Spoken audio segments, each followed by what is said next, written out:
स्वागतम स्वागतम. राष्ट्रसंत तुकडोजी महाराज नागपूर विद्यापीठ, विद्यार्थी विकास मंडळ व राष्ट्रीय सेवा योजना विभाग यांच्या संयुक्त विद्यमाने आयोजित संविधान दिन कार्यक्रमाचे अध्यक्ष माननीय कुलगुरू डॉक्टर सुभाष चौधरी, प्रमुख अतिथी माननीय निवृत्त न्यायमूर्ती श्रीमती वासंती नाईक, कुलगुरू डॉक्टर संजय दुधे, कुलसचिव डॉक्टर राजीव हिवसे, राष्ट्रीय सेवा योजना विभागाचे संचालक डॉक्टर सोपानदेव पिसे, उपस्थित समस्त विद्याशाखांचे अधिष्ठाता, प्राध्यापक, विभाग प्रमुख, विद्यापीठ प्राधिकरण कर्मचारी आणि सन्माननीय श्रोतृगणांचे मी अमृता इंदुरकर आपणा सर्वांचे मनपूर्वक स्वागत करते. सर्वप्रथम आपणा सर्वांना आजच्या संविधान दिनाच्या मनपूर्वक शुभेच्छा. कार्यक्रमाची सुरुवात विद्यापीठ गीताने होईल.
व्यासपीठावरील सन्माननीय मान्यवरांना विनंती करते की वंदनीय राष्ट्रसंत तुकडोजी महाराज आणि भारतीय संविधानाचे रचयिते महामानव डॉक्टर बाबासाहेब आंबेडकर यांच्या प्रतिमेला पुष्पार्पण करून दीप प्रज्वलन करावे.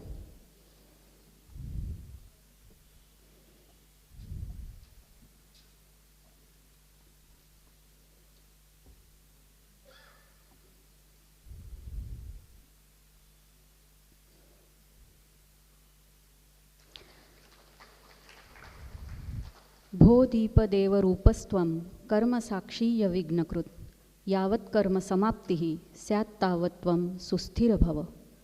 मानवाच्या प्रत्येक कर्मातील विघ्नहरण करणारा आणि मानव सुकर्माचा साक्षी असणारा हा दीप जोपर्यंत प्रारंभ केलेल्या सत्कर्माची समाप्ती होत नाही तोपर्यंत हे दिव्या तू तुझ्या तेजासह सुस्थिर रहा ही प्रार्थना.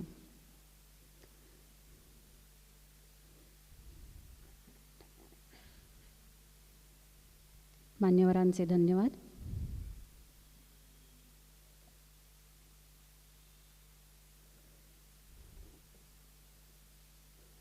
यानंतर माननीय कुलगुरू डॉक्टर सुभाष चौधरी यांना विनंती करते की त्यांनी संविधान उद्देशिकेचे वाचन करावे.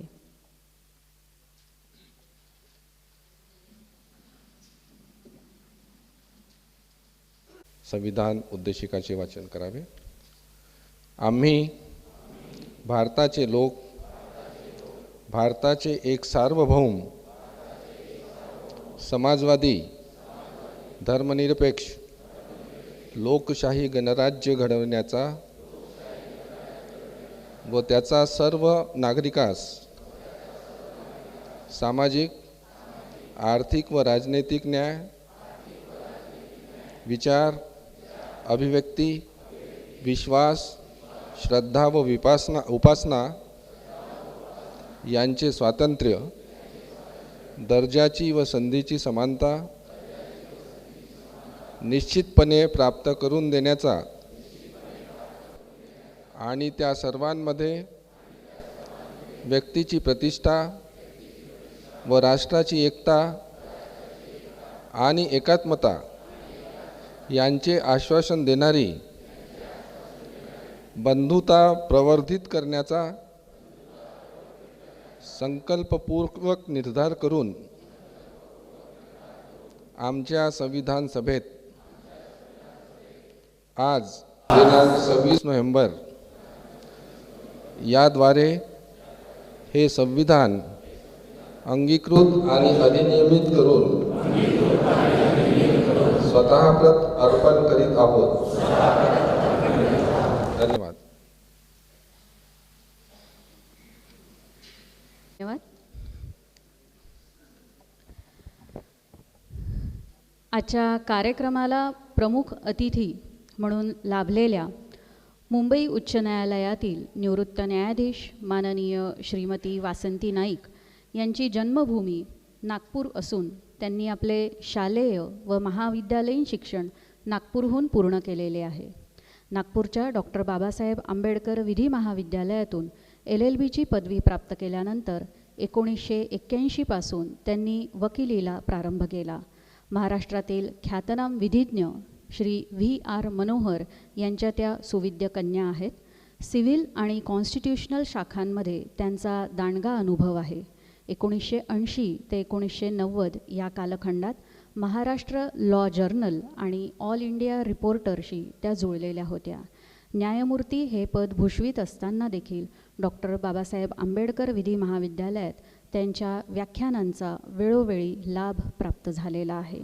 2018 साली माननीय नाईक मॅडम सेवानिवृत्त झालेल्या आहेत. माननीय कुलगुरू डॉक्टर सुभाष चौधरी यांना विनंती करते की माननीय न्यायमूर्ती वासंती नाईक यांचा शाल, श्रीफळ, पुष्पगुच्छ आणि ग्रामगीता देऊन सत्कार करावा.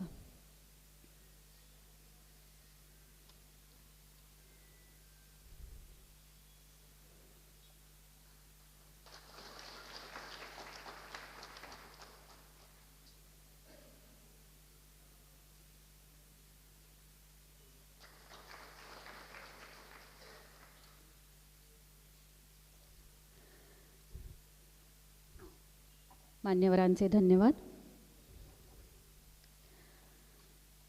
हर किसी के हितों की रक्षा हो ऐसा विधान है. हर किसी के हितों की रक्षा हो ऐसा विधान है. सबको जोड़कर रखे ऐसा भारत का संविधान है. दर्जनों भाषा, सैकड़ों विधि, हजारों विधान है. दर्जनों भाषा, सैकड़ों विधि, हजारों विधान है. जो जोड़कर सबको साथ रखे वो संविधान है. जो जोड़कर सबको साथ रखे वो संविधान है. नैतिकतेची जपणूक करणारे, निष्पक्ष आणि तर्कसंगत असे भारतीय संविधान तयार करायला 2 वर्ष 11 महिने आणि 18 दिवस लागले. या संविधानाने भारताला काय दिले असा विचार केला तर त्याचे उत्तर हेच आहे की प्रत्येक भारतीयाला त्याचे मूलभूत हक्क प्राप्त करून देणारे आणि कर्तव्याची जाणीव करून देणारे असे हे संविधान आहे. या संविधानामुळेच आज जागतिक पार्श्वभूमीवर भारताची सार्वभौम, समाजवादी, धर्मनिरपेक्ष, लोकशाही जपणारे प्रजासत्ताक असे राष्ट्र म्हणून ओळख प्राप्त झालेली आहे. या संविधानाप्रती कृतज्ञता व्यक्त करणे हे जितके आपले कर्तव्य आहे तेवढेच आपले भाग्य देखील आहे. आजच्या संविधान दिनानिमित्त यावर प्रास्ताविकवर भाष्य करण्यासाठी माननीय कुलगुरू डॉक्टर संजय दुधे यांना आमंत्रित करते.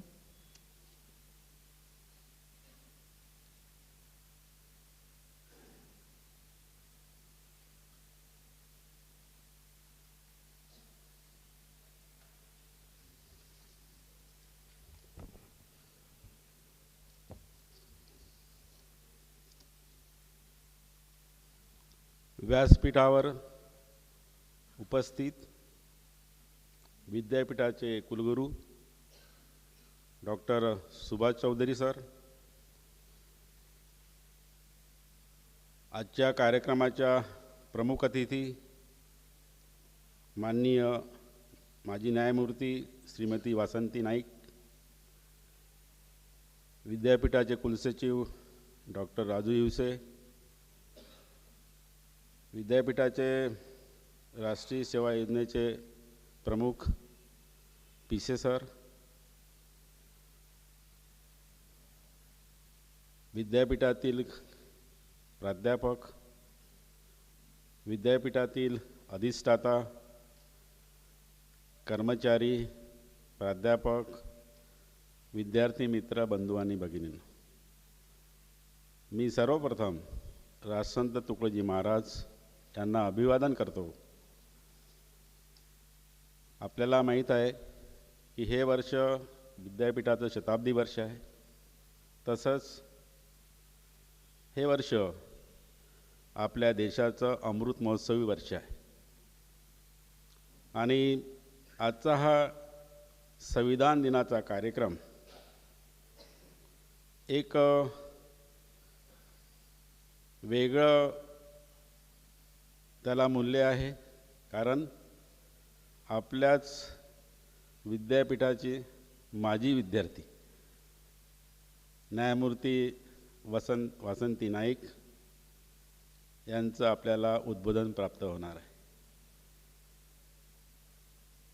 मी सर्वप्रथम आजच्या संविधान दिनानिमित्त आपलं सर्वांचं स्वागत करतो.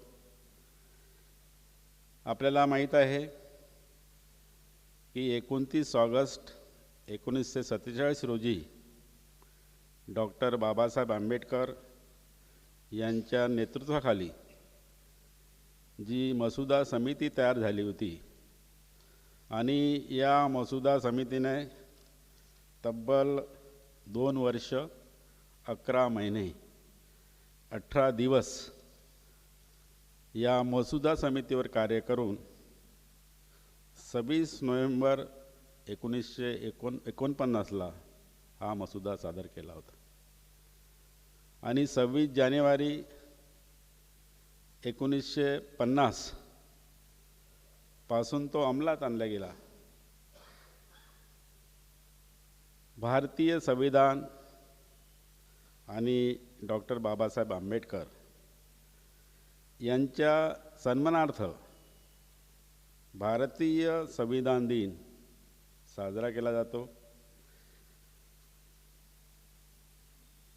डॉक्टर बाबासाहेब आंबेडकरांची 125वी जयंती या दिनाचं औचित्य साधून त्यांना श्रद्धांजली म्हणून 26 नोव्हेंबर 2015 पासून हा संविधान दिवस साजरा केला जात आहे. तसं तर आपल्या नागपूरमध्ये आपले जे सनदी अधिकारी होते E.Z. खोब्रागडे यांनी याची सुरुवात 2000 पासूनच केली होती आणि केंद्र सरकारकडे पुरावा करून शेवटी भारतीय संविधान दिवस हा 2015 पासून सुरू झाला. भारताचे संविधान म्हणजे भारताची राज्यघटना ही जगातील अशी अलौकिक राज्यघटना आहे की अशी राज्यघटना एकमेव द्वितीय जगात कुठेही नाही. अनेक भारतातील अनेक देशातील घटनेचा अभ्यास करून तयार झालेली ही राज्यघटना आहे.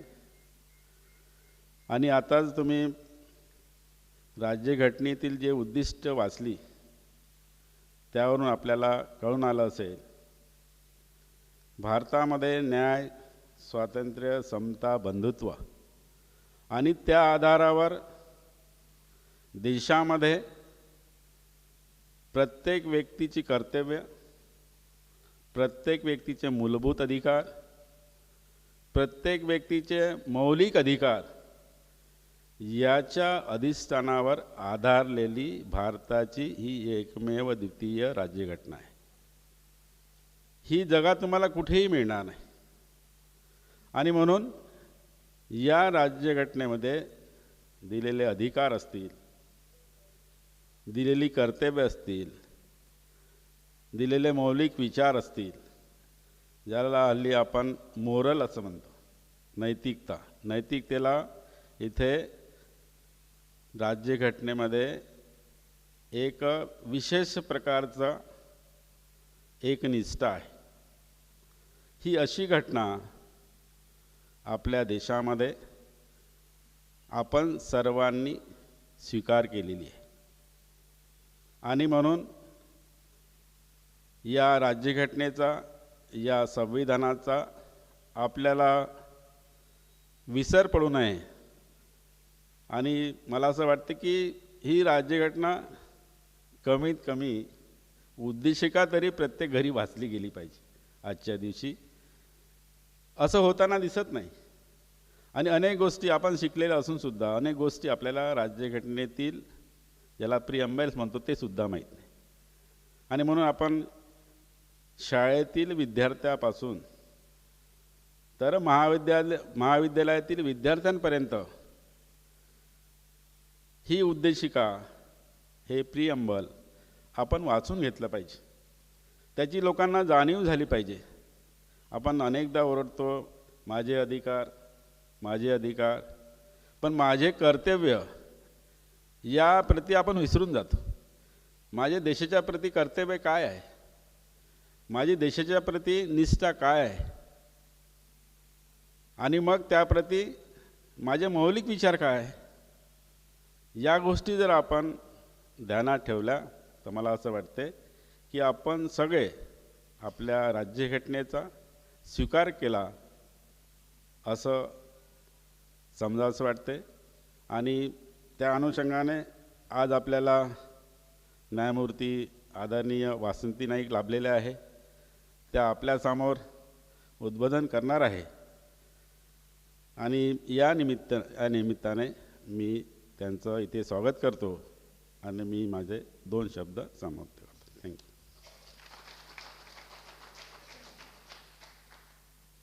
सर, यानंतर आपण ज्या क्षणाची अगदी उत्सुकतेने वाट बघत आहात, आजच्या कार्यक्रमाच्या प्रमुख अतिथी न्यायमूर्ती वासंती नाईक यांना आपले विचार मांडण्यासाठी सविनय आमंत्रित करते.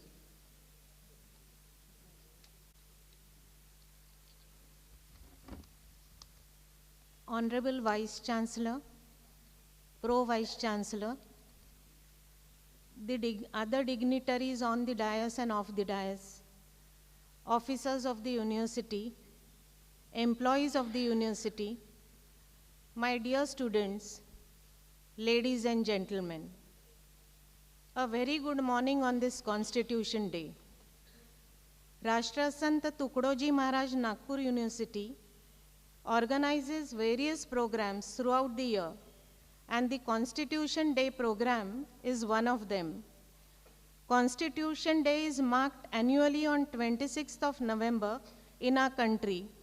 This day is also called the Samvidhan Divas, which commemorates the adoption of the Constitution of India.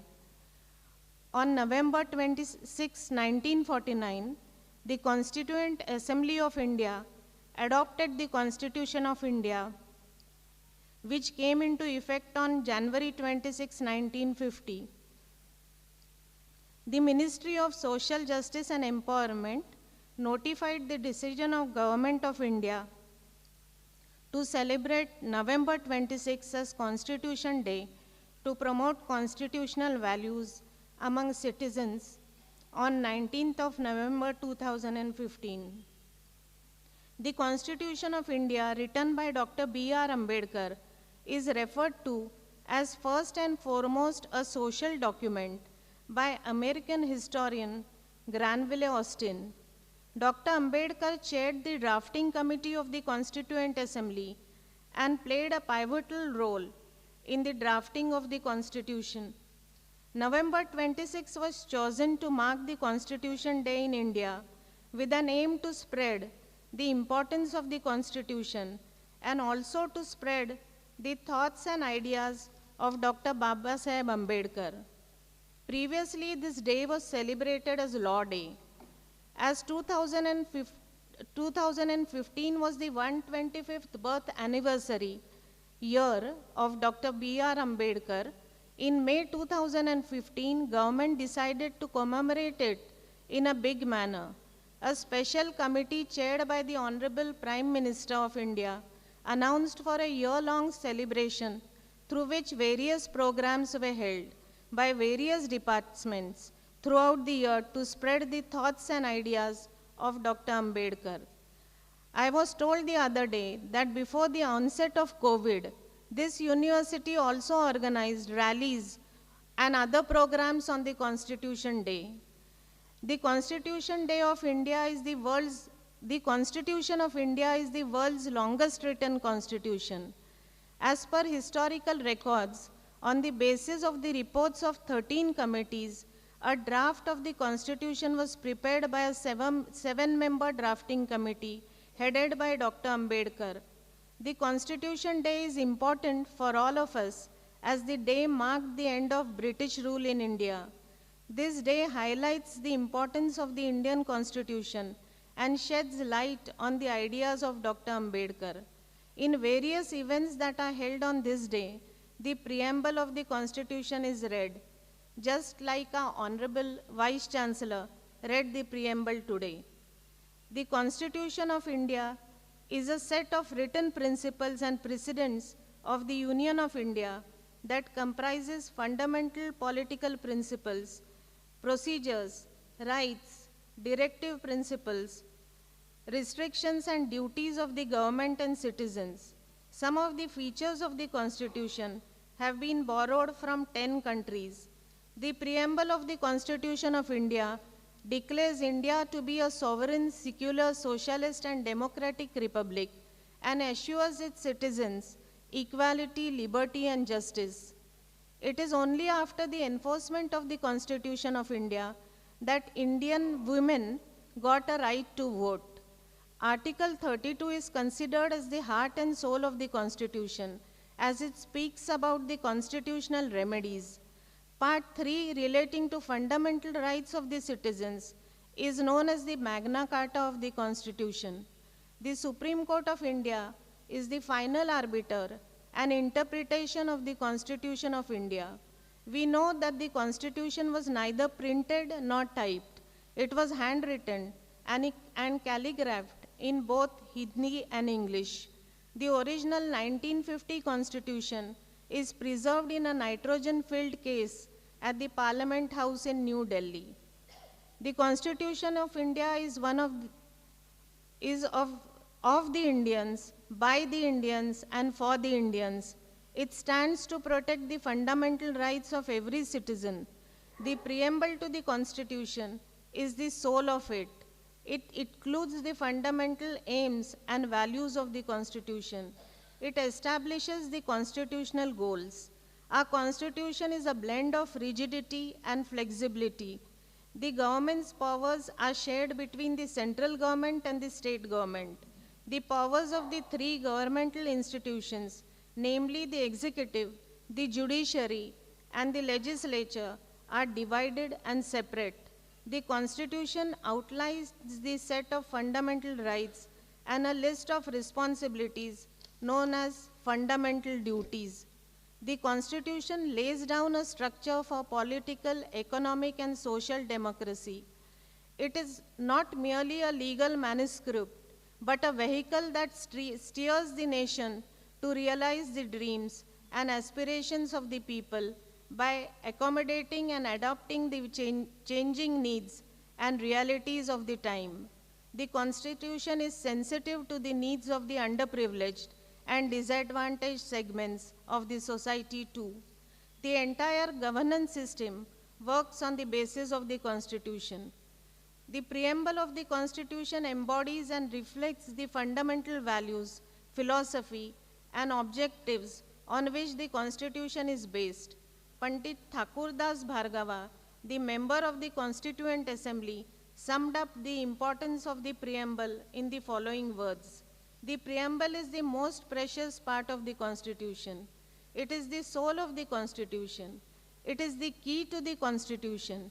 It is a jewel set in the Constitution. It is the proper yardstick with which one can measure the worth of the Constitution. The Constitution is, to use a Latin expression, a suprema lex. It extends the right to vote to the entire adult population, thereby ensuring a free exercise of the right. The beauty of adult suffrage is that all candidates, whether rich or poor, have to seek the favor even of the humblest voter.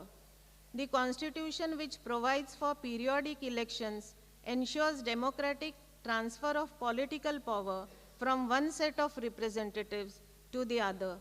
The fundamental rights and directive principles of state policy constitute the conscience of the Constitution.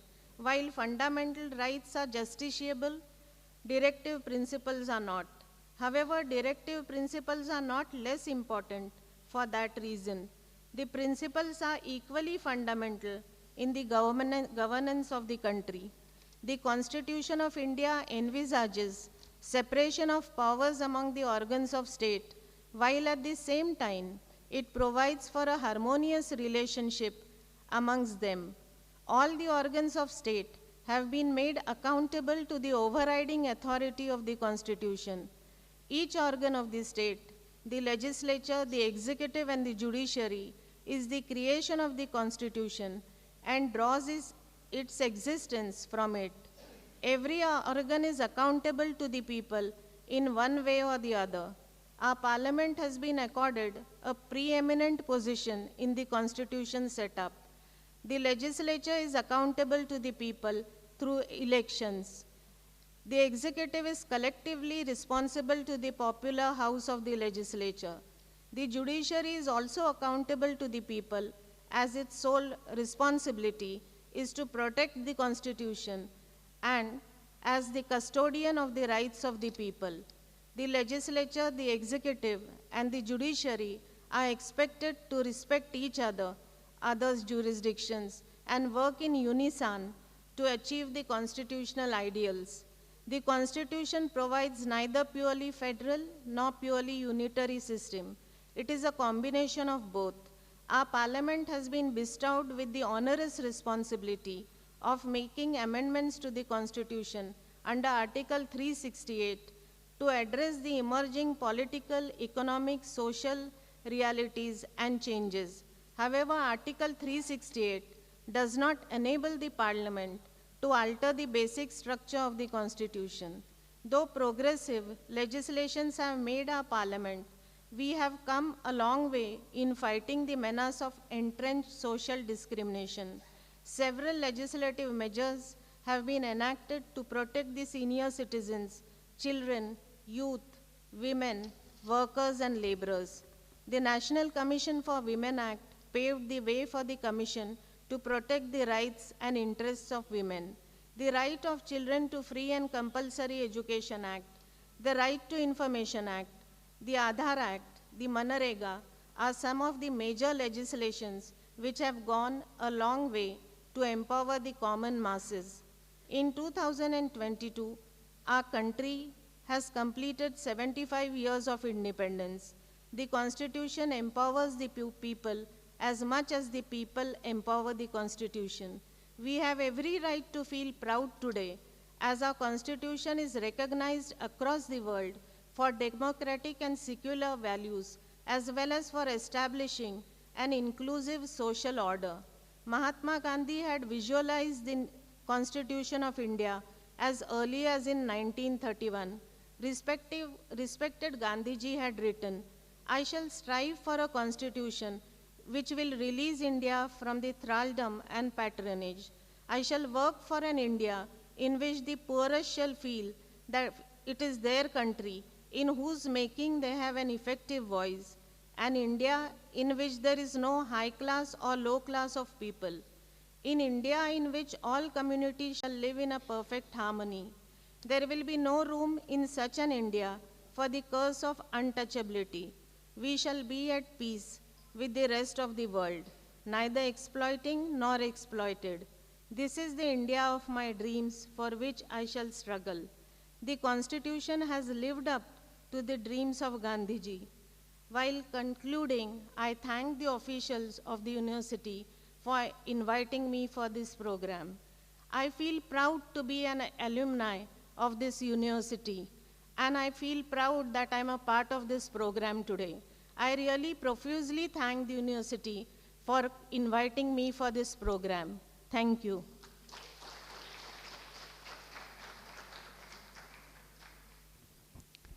धन्यवाद madam. भारताचे मूळ संविधान हे हस्तलिखित स्वरूपात आहे. या हस्तलिखिताच्या संविधानाच्या प्रतींचे आस्थागायत जतन केले गेलेले आहे. लहान मुलांपासून ते वृद्धांपर्यंत सर्व गटांसाठी संविधानामध्ये त्यांच्या मूलभूत हक्कांचा विचार केला गेलेला आहे. संविधानाची प्रदीर्घ व्याप्ती माननीय नाईक मॅडम यांनी सविस्तरपणे आणि अगदी मुद्देसूदपणे देऊन आम्हाला उपकृत केले. खूप धन्यवाद मॅडम. यानंतर कार्यक्रमाच्या अध्यक्षीय भाषणासाठी मी माननीय कुलगुरू डॉक्टर सुभाष चौधरी यांना आमंत्रित करते.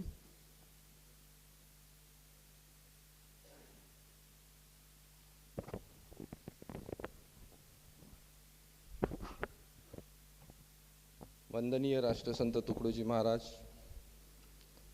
आणि भारताच्या संविधानाचे शिल्पकार महामानव डॉक्टर बाबासाहेब आंबेडकर यांच्या प्रतिमेला मी अभिवादन करतो. आजच्या या संविधान दिनानिमित्त उपस्थित मंचावर विराजमान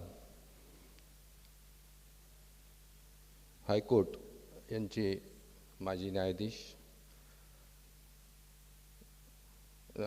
Naik madam, pro vice chancellor, registrar, director NSS, इथे उपस्थित सर्व deans, professor, head of the department and my dear students. आज या मंचावर आपल्याच विद्यापीठाचे माजी विद्यार्थी यांचं कॉन्स्टिट्यूशन डेवर एक संबोधन झालं आणि ही एका विद्यापीठाची एक आपण म्हणूया की सौभाग्य असं की आपल्या विद्यार्थ्यांचे ॲलमनी जे माजी विद्यार्थी न्याय क्षेत्रामध्ये बरेचसे विद्यार्थी माजी विद्यार्थी न्याय क्षेत्रामध्ये पुढे गेलेले आहे आणि नावाजलेले आहे.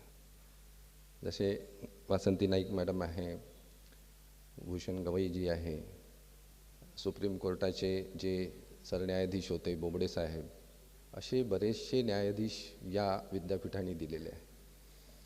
त्याचा आम्हाला गर्व आहे. संविधानाबाबत मॅडमनी माहिती दिलेली आहे आणि मी एका माजी न्यायाधीशांनी जे उद्बोधन केल्यावर भाष्य करणं योग्य नाही. मी विद्यार्थी नाही.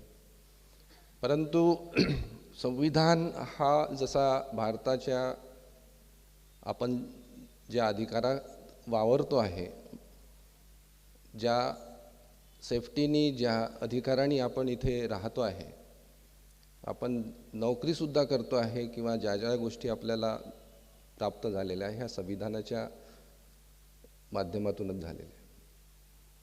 परंतु जेव्हा 1947ला भारत देश आझाद झाला आणि संविधान तर हा 1950ला आला, हा जो मधला ट्रान्झिशन पिरियड होता हा बिना संविधानाचा होता असं नाही.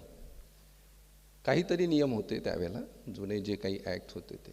परंतु इंग्रज जेव्हा आले या भारतामध्ये त्यावेळेला विविध राज्य होते, ते राज्य चालवणारे राजे होते आणि प्रत्येक राज्य त्याची भाषा, तिथलं कल्चर, तिथलं धार्मिक किंवा धर्म हे वेगवेगळे होते. आणि हे जे विविध राज्य, विविध भाषा, विविध संस्कृती हे जे एकत्रित येणं आणि त्यांना एकत्र बांधणं, संविधान 1950च्या आधी येण्या अगोदर, भारत स्वातंत्र्य झाल्यानंतर ते मेंटेन करणं आणि त्यांच्यामध्ये एक रिदम मेंटेन करणं हे किती काटेची सर्कस राहिली असेल हे आपण विचार करू शकता. कारण विविध धर्मांना एकत्रित ठेवणं, देशाप्रती एक ज्याला म्हणतो देशप्रेम ठेवणं हे जितकं महत्त्वाचं आहे, तेवढंच संविधान येण्या अगोदर तेवढंच प्रत्येक नागरिकांना हक्क देणं, स्वातंत्र्य देणं हेही तेवढंच महत्त्वाचं होतं. आणि तो काळ सांभाळणं हा किती कठीण गेला असेल हा कधी कधी मी विचार करतो. संविधान आलं, संविधानामध्ये सगळ्यांना सगळे अधिकार दिलेले आहे, चांगल्या चौकटी बांधून दिलेल्या आहे. पण संविधान लिहित असताना मी त्या लॉचा विद्यार्थी नाही, पण कधी कधी हा विचार माझ्या मनात येतो जो इथे मी मांडतो आहे की बाबासाहेबांनी ज्या वेळेला हे संविधान लिहिलं त्यावेळेला कदाचित ही धारणा मनात असेल की आपण सगळे देशप्रेमी आहोत, आपण सर्व धर्मनिरपेक्ष आहोत, आपण सर्वांना आपल्या कर्तव्याची जाणीव आहे. कदाचित या आधारावरच ते संविधान लिहिलं गेलेलं आहे. आणि म्हणून कुठेही आपल्या कर्तव्याबद्दल जास्त न बोलता आपल्या अधिकाराबद्दल बऱ्याचशा गोष्टी दिलेल्या. म्हणून आपण फक्त आपल्या अधिकाराच्या जे प्रकुलगुरूंनी सांगितलं की आपल्याला आपल्या अधिकाराबद्दल आपण बोलतो पण आपल्या कर्तव्याबद्दल कुठेतरी आपण विसरतो. म्हणून कदाचित जसं आजच्या दिवशी संविधानाबद्दल आपण नेहमी एक वाचन केलं पाहिजे किंवा त्याची एक आपल्याला अपडेट असायला पाहिजे की आपलं संविधान काय आहे, परंतु याच दिवशी या संविधानाच्या मागे लपलेलं जे कर्तव्याचं एक हे स्पिरिट आहे ते सुद्धा आपण पुन्हा लक्षात याच दिवशी आणलं पाहिजे की या संविधानाला जर समजा पाळायचं असेल तर कर्तव्यासोबत आपले अधिकारासोबत आपले कर्तव्यसुद्धा आम्ही जोडू, हे आपण प्रतिज्ञा केलेली पाहिजे. आणि म्हणून हा संविधानाचा जे संविधान दिन आपण पाळतो आहे हा आठवण म्हणून आपण नेहमी पाळावं अशा शासनाने जे आपल्याला दिलेला आहे एक दिवस तो आपण पाळतो आहे. आणि आजच्या दिवशी आपण सर्व एकत्रित आल्याने विशेष आभार म्हणजे माननीय माजी न्यायाधीश नाईक मॅडम यांनी आमची रिक्वेस्ट मान्य केली आणि आजच्या या संविधान दिनी त्यांनी आपल्याला स्वतः इथे उपस्थित राहून उद्बोधन केलं, त्याबद्दल मी त्यांचे आभार विद्यापीठातर्फे मानतो. आपण सर्वांना या संविधान दिनाच्या अनेक शुभेच्छा. धन्यवाद.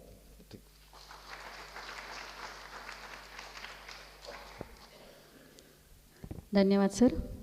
माननीय कुलगुरू यांनी जी अपेक्षा व्यक्त केली ती अगदी रास्त आहे.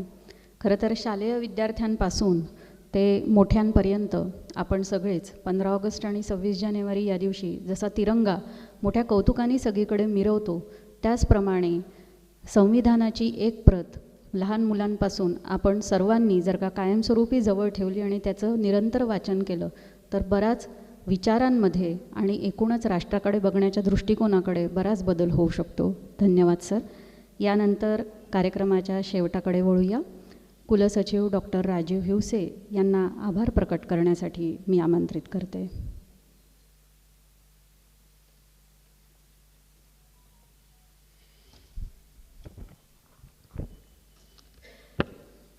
संविधान दिवस समारोहासाठी उपस्थित व्यासपीठावरील मान्यवर व श्रोतागण आवर्जून उपस्थित राहिल्याबद्दल आणि या समारोहाचे यशस्वी आयोजन केलेल्या सर्वांप्रती कृतज्ञता व्यक्त करण्यासाठी मी आपल्यासमोर उभा आहे. भारतीय संविधानाबाबत जागरूकता निर्माण व्हावी ह्या दृष्टीने राज्य व केंद्र शासनाच्या निर्देशानुसार राष्ट्रसंत तुकडोजी महाराज नागपूर विद्यापीठाच्या वतीने संविधान दिवस समारोह आयोजन करण्यात आला आहे. निवृत्त न्यायमूर्ती माननीय श्रीमती वासंती नाईक, भारतीय संविधानाबाबत दूरदृष्टीने पाहणाऱ्या आणि आपल्या अभिजात शैक्षणिक बांधिलकीच्या जाणीवेने भारतीय संविधानाविषयी मौलिक असे मार्गदर्शन केल्याबद्दल विद्यापीठाच्या वतीने मी त्यांचे मनपूर्वक आभार मानतो.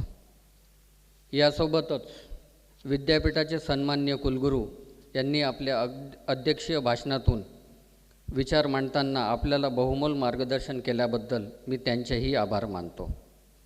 विद्यापीठाचे मान्य प्रकुलगुरू यांनी आजच्या संविधान दिवस समारोहाचे प्रास्ताविक केल्याबद्दल मी त्यांचा आभारी आहे. विद्यापीठाचे निमंत्रण स्वीकारून आजच्या संविधान दिवस समारोहाला आवर्जून उपस्थित राहिल्याबद्दल विद्यापीठ प्राधिकारणीचे सन्मान्य सदस्य, सर्व विभाग प्रमुख, सर्व संचालक, सर्व अधिष्ठाता, प्राध्यापक, अधिकारी, कर्मचारी व विद्यार्थी व सर्व निमंत्रित श्रोत्यांचे मी विनम्रपणे आभार व्यक्त करतो. आमच्या विद्यापीठाच्या सर्व गतिविधींना न्याय देणारे पत्रकार बंधू व प्रसारमाध्यमांचे प्रतिनिधी आवर्जून इथे उपस्थित आहे, त्याबद्दल मी त्यांचे विद्यापीठातर्फे आभार मानतो. मराठी विभागातील डॉक्टर अमृता इंदुरकर यांनी संविधान दिवस समारोहाचे सूत्रबद्ध संचालन करून आम्हाला सहकार्य केल्याबद्दल मी त्यांचा मनपूर्वक आभारी आहे. संविधान दिवस समारोहाच्या यशस्वी आयोजनासाठी विद्यार्थी विकास मंडळ व राष्ट्रीय सेवा योजना विभागांचे संचालक डॉक्टर मंगेश पाठक व डॉक्टर सोपानदेव पिसे व त्यांचे सर्व सहकारी यांनी परिश्रम घेऊन उत्तम व्यवस्था केल्याबद्दल मी त्यांचासुद्धा हार्दिक आभारी आहे. संविधान दिवस समारोहाच्या आयोजनाकरिता प्रत्यक्ष अप्रत्यक्षरित्या ज्यांनी सहयोग दिला त्या सर्वांच्या प्रती मी शतशः ऋणी आहे. एकदा आपण सर्वांना पुन्हा संविधान दिवसाच्या शुभेच्छा. धन्यवाद.